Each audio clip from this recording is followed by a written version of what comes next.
first part right here.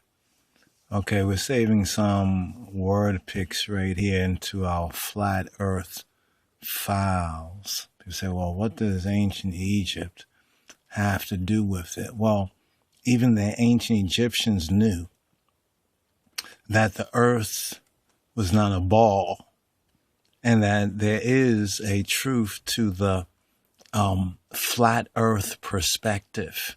Let's just put it like that right here. We're saving some of these because we want to teach from them.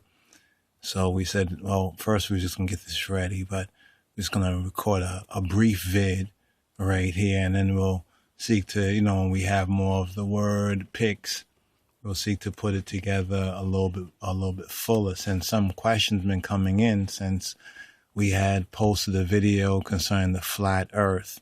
The first thing that people will seek to do is they'll try to conceptualize it. And one of the things that make it difficult for us in this so-called Western Gentile state of mind is GE. And they say General Electric, but I will call it the Gentile imagination, what we have been made to believe. If you wonder, well, how come 1% is ruling 99%? It's not by overt force, but it's by coercion of a lot of ideas, pseudoscience. We call that pseudoscience. So this vid, we're looking at some of the ancient Egyptian pictures and, word art, as you can see right here. Well, that's not one right there, but such as, right? And in seeking to articulate what we are able to see by grace in the real reorientation of the heavens and earth, what does the heaven, what's the true structure of the heavens and the earth based on Jah's word, not based on what the pseudoscience, has told us. What is the real? And we're looking here at also the ancient zodiac. They call it the zodiac or the heavens from, Dendera, right? From Dendera. And people say, well, how could they know these things? In fact, if you notice, they'll tell us this is just ancient Egypt. But a lot of their so-called top scientists, right, and those who have gotten acclaim have studied this. But then they'll seek to tell you, out of kind of a religious spookism, not to even look at it or discern that, listen, the Bible says that Moses was learned in all the wisdom of the Egypts, and he was mighty in word and deed. And there was this particular image right here that came to mind as we are exploring the so-called earth is not a globe, my perspective, and the flat earth, so-called flat. And often we say it's not flat like a disc, flat, and we'll probably do another vid to bring out that point. But in the revelation, I'll say it's a revelation, because what happens is this, that you look at the science of it, and they'll say that the sun is 93 million miles away. Well, how do they know this? They'll say, oh, through this theory of light and this and that. No, have you really gone there?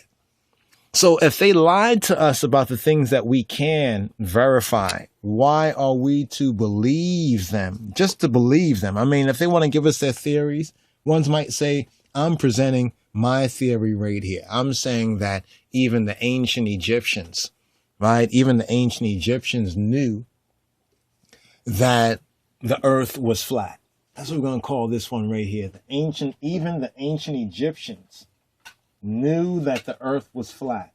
And this is one reason why we can find a confirmation to the Torah or the Bible, because even the Bible, the New Testament, says that Moses was learned in all of the what?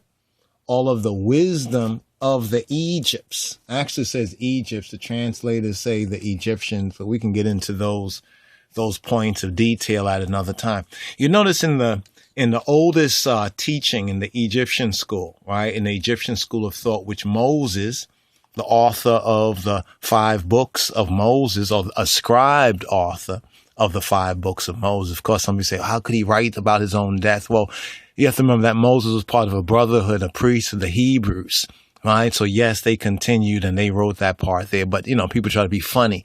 But here's what's funny. what's funny is that what we've been dismissing, such as the Bible, right, and even some of these word picks and art that we have, such as right here. This is said to be Geb, right? They tell us, well, this is the god Geb, right? And they say this is the goddess Nut, right?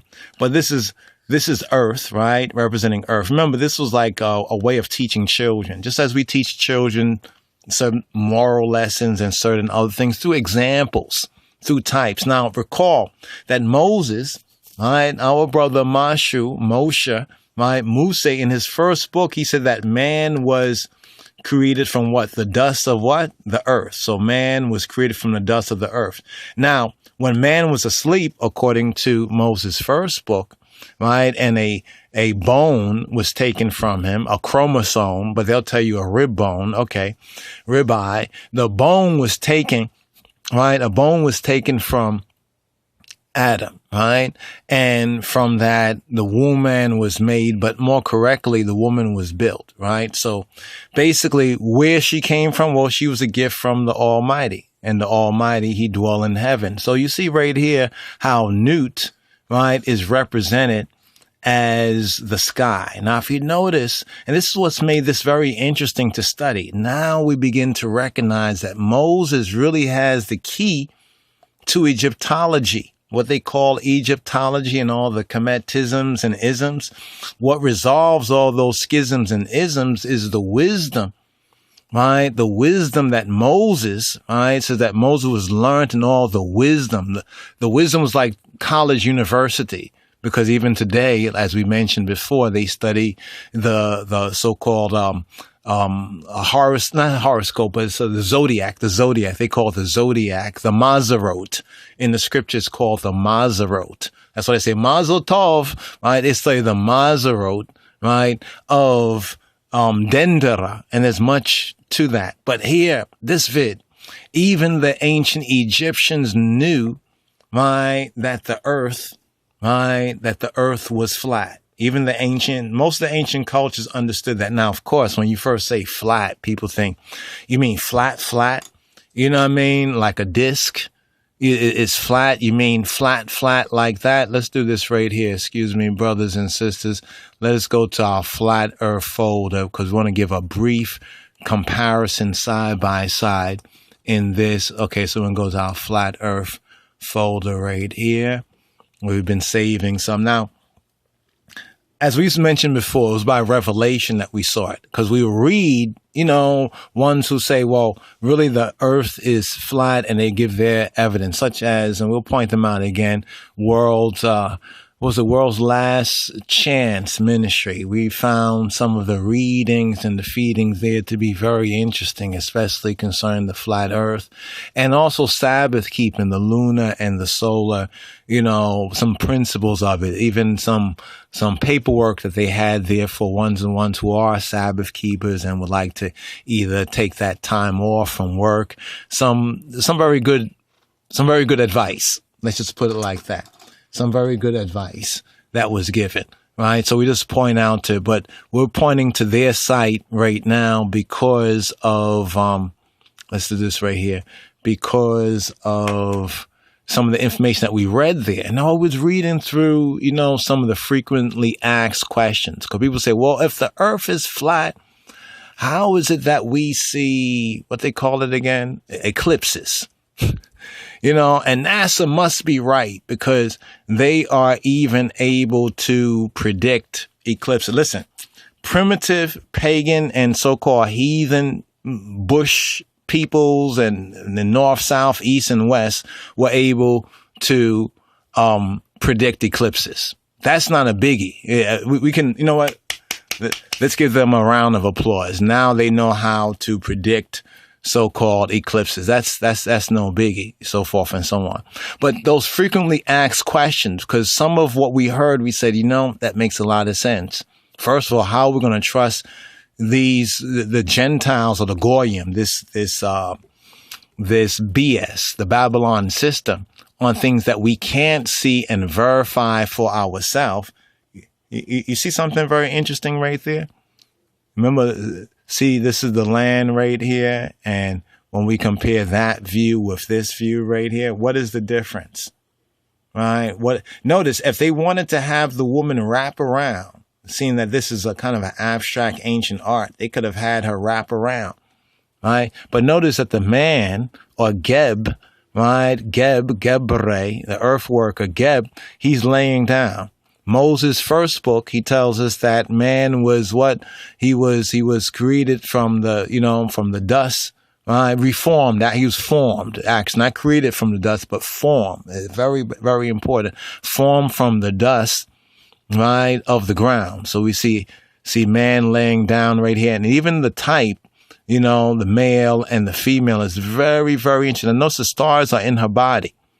See how the ancient Egyptians pictured is that the sun would kind of like go in her mouth and will come out from her womb, or in that fashion when it went through the heavens and the sky. Now, it might sound funny to us today, but what they were doing in almost like childlike speak, or in elementary language, like what we would learn we're in kindergarten. You remember ancient Egyptian was likened to the garden. It's very interesting how the land of Egypt was, according to the scriptures, likened to the garden. So it's this picture here of Nut, the sky. Let's call it the sky principle, right? The feminine sky principle, and Geb, right? The masculine earth principle. When they get into this goddess kind of stuff, then they start to go into a lot of their kind of spookism, like superhero, like Superman, Marvel comics sort of thing.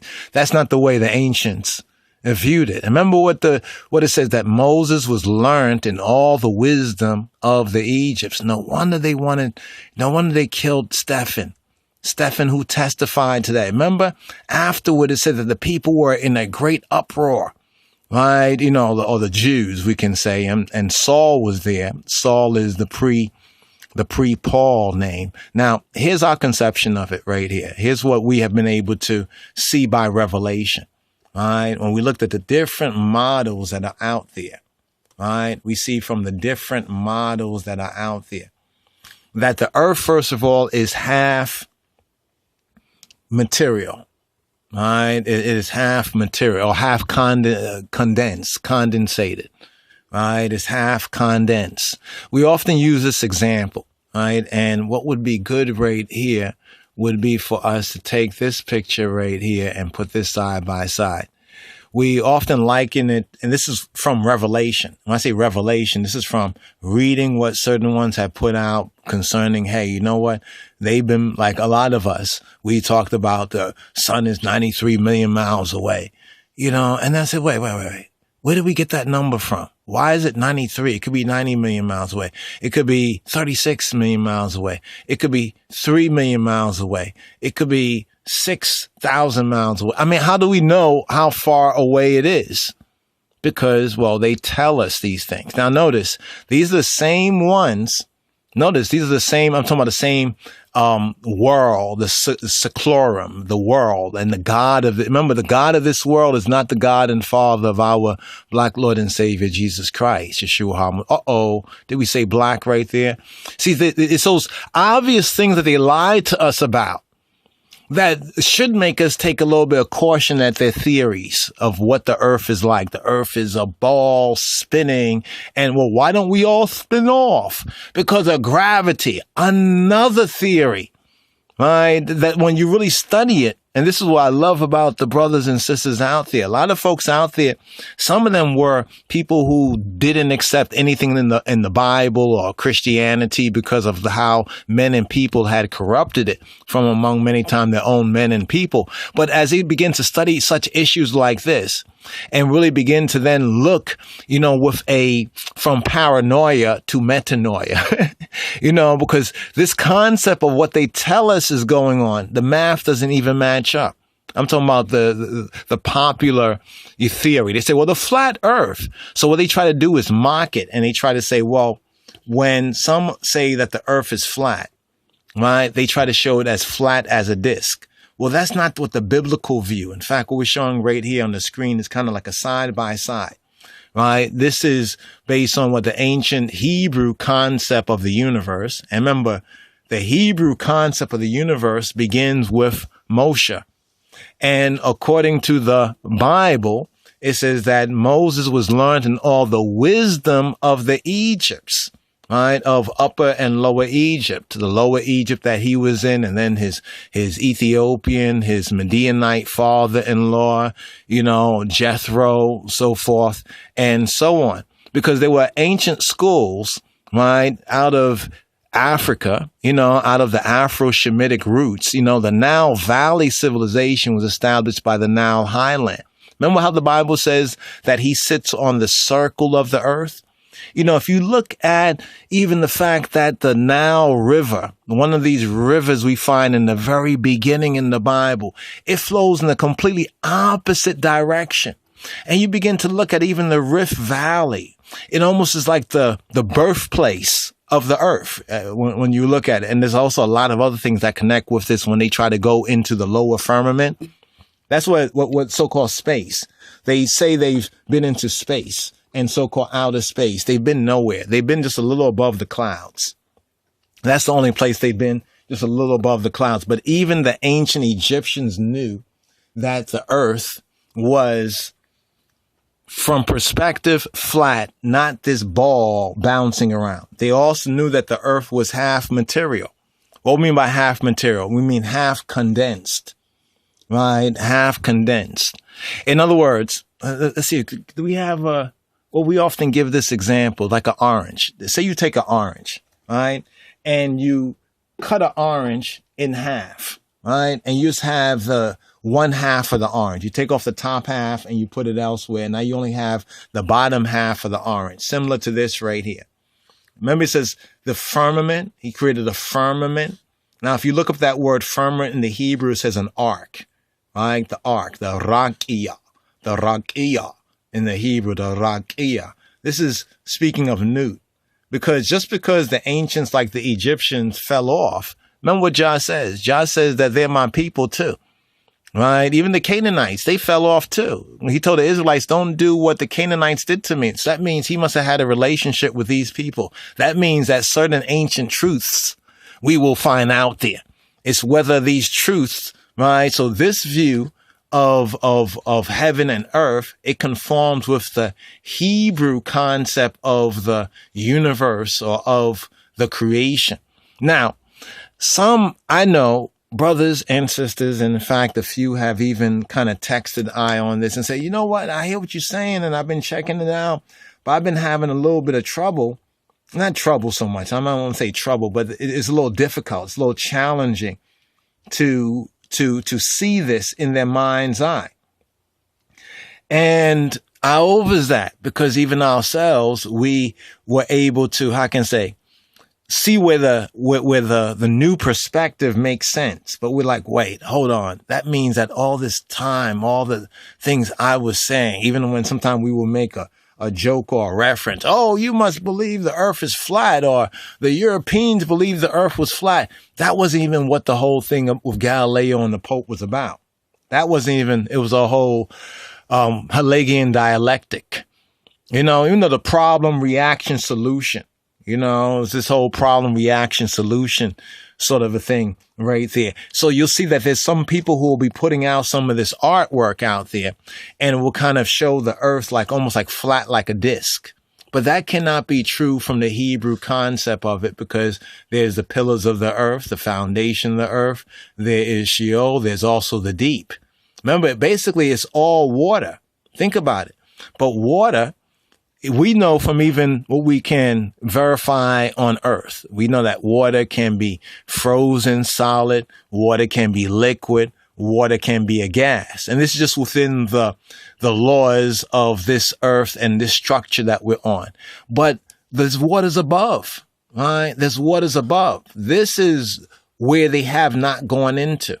Right? They have barely gotten into this area up here. Like they say, the firmament, actually this right here, the sun and the moon would be in the firmament, because Nut right here would represent the firmament. That's where the stars are. That's where the stars are really right here. So, the so-called astronauts, astronaut, newt, right? They only got as far as this area above the clouds. You can see that even clearly. I saw this picture where they had a picture allegedly from outer space, and it seems like it's probably true. And sometimes if you look at those pictures, you know, why do they always put the curved lens? You got to ask yourself, why do they always put the curved lens on it? And what was telling about the picture, if you notice the top part of the picture and the lower part was like the view of the earth, right? From just, you could tell it was just above the clouds, but then the camera perspective where you can see where it looks like the moon, right, was in front of the sun, right? And then behind the sun and the moon were clouds where they said they were in outer space, where they say, quote, unquote. And you say, wait, hold on for a moment. Clouds behind the sun. Look at some of the photos of the moon and the sun very carefully, and you would notice clouds behind the sun and the moon. Stop for a moment. If this is 93 million miles away, right, then what is the clouds doing out there 93 million? I'm not saying there's not clouds out there, but what I'm trying to say is that this is really within this orbit right here, which is a part of a space, right? Some say this is the what is it, Van Allen? I think they talk about the Van Allen belt right there, right? Kuiper, you know, the Van Allen belt right there, right? Where they have not been anywhere.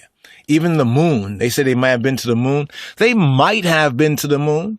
Definitely not the time they went when they tell you that they went to the moon. That wasn't them going to the moon. I mean, it's kind of very clear because the first question you have to ask is, where's the stars?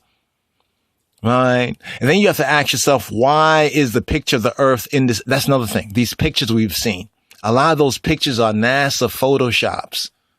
Even the pictures where we see, you see maybe they show you Africa. Right? They show you like Africa right there and they'll say, okay, that's a view from space. Really? Tell me, if you had that such a good view from space, what's the first thing if you went into so-called outer space you want to do?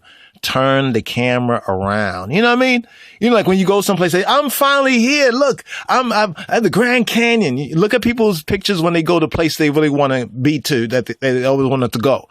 They turn the camera around. You know, they got these high powered, we got this technology where you can get super clear pictures. While the fuzzy pictures from outer space, the video pictures, and then they give you these really corny kind of like these grainy kind of things. You know what I'm saying?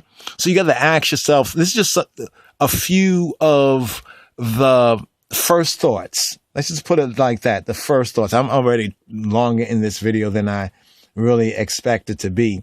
It's basically that even the ancient Egyptians, right? Even the ancient Egyptians, they knew, right? Even they knew that the earth was not a globe, right? Right? The earth is not a globe. It's not a ball bouncing around in space around the sun. Don't worship the sun, right? It's the sun worshipers. It's this ancient conspiracy. Right? You know, it's this ancient conspiracy against the Almighty that has risen up again. The earth is not a globe. And in fact, there's actually no such thing as a singular South Pole. Right? No way. No way. See, it's about God's word. It's about God's word and what he has said. It's about his point of view. It's about God's view. So as we're taking time to begin to actually, before we can really fully enjoy God's view, we have to cast away a lot of these vain imaginations, right? Because you said the imagination of men and people just evil continually, right? There are many questions, right, about this subject matter. We're not saying that we're expert in these, right? But we need to look at the biblical as well as the verifiable, the principles that we have in the Bible. The earth basically has one face. Right? It's the face of the earth. God can see the whole earth in one view, in one point of view, right? And from one perspective, because see, draw back a little bit. Let's draw back right here. If you draw back right here, you see the heaven of heavens. What's interesting that's in this region is where the Dogon people were looking. Remember the Dogon people?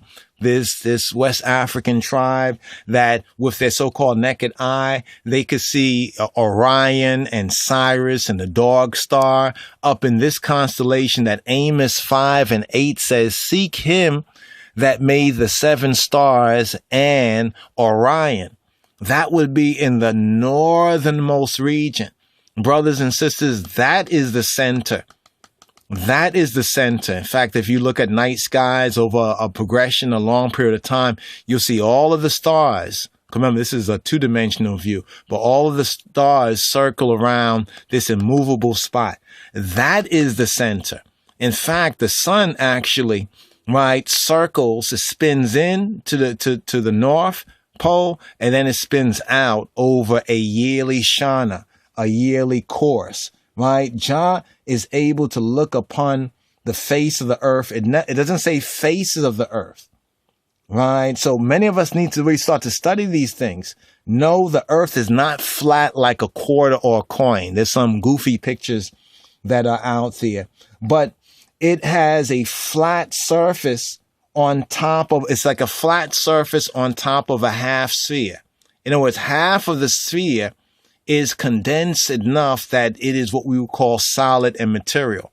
The other half of the sphere. So in a sense, if you were to look at the earth, there is a roundness to it, but it's only that half of it is material, and the earth is that flat part of it. I don't know if ones can get that right there, but the firmament, remember this, the firmament is between the heavens above and around, the firmament. So here they have the firmament to be this part right here. And you can see that this matches, right, what the school of thought and the schools of thought at ancient Kemet taught. Remember Moses? He was learned in all the wisdom of the Egypts.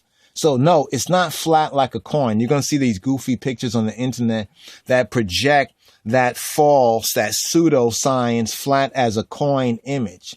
That's not the flat earth, right, that we are speaking about. That's when we say it's not flat, right? It's not flat in that sense. Now, the next key is that the earth does not move, like spin around. You know, there's this idea that the earth is spinning around, right? Of course, the Almighty, he causes the earth to shake when he seeks the earth to shake. But some very good questions that we have to touch on.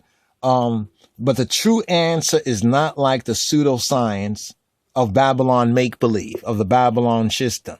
All you need to do is ask yourself this. If they lied to us about things we can clearly see, that are discernible and verifiable here on earth, why are we just going to trust them about things way up in outer space?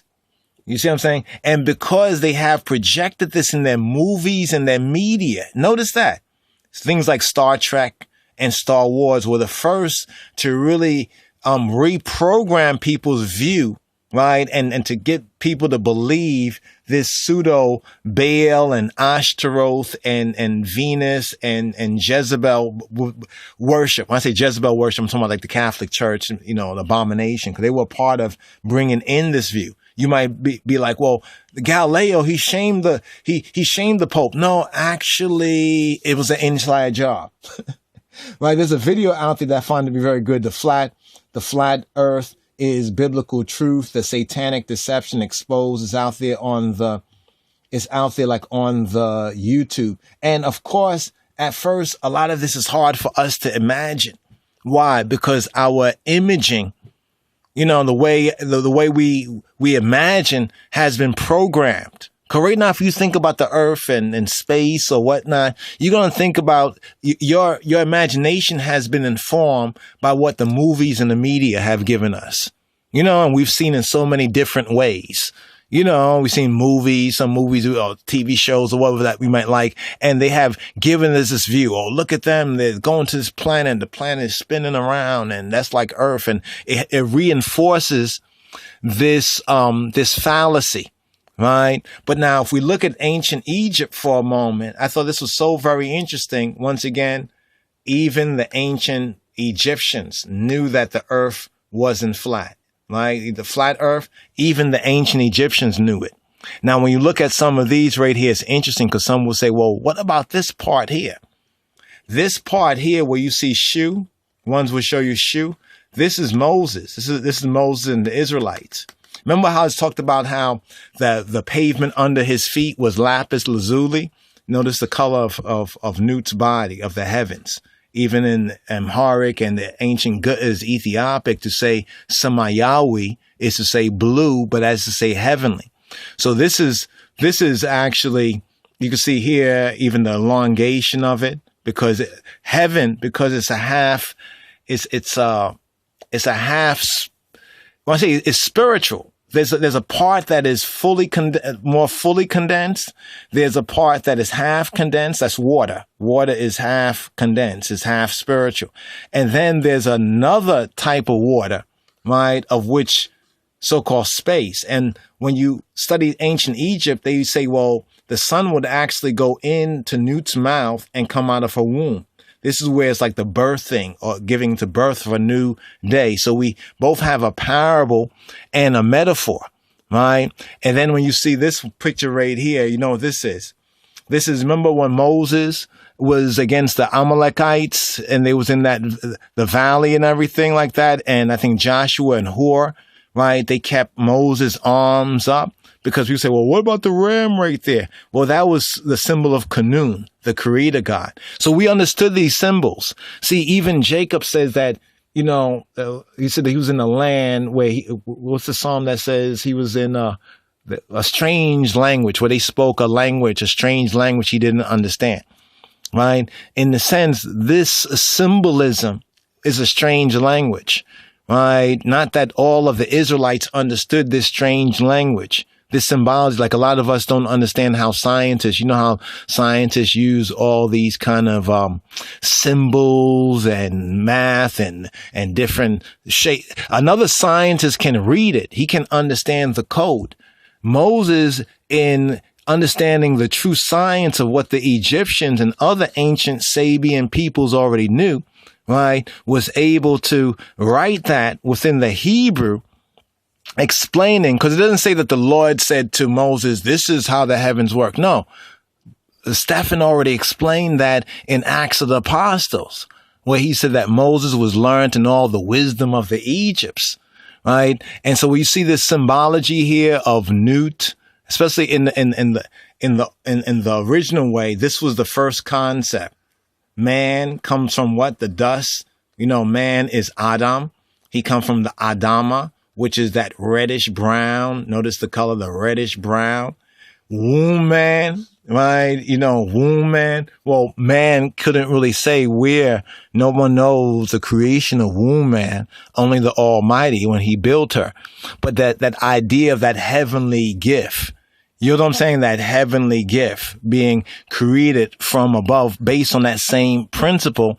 Well, we're not going to get all into that right now, are we? We're already a little bit over time right here, at least with this right here, just to give a kind of a general view right here, right? To just show this side by side right here. If you can see this side by side right here, this is a more better biblical view.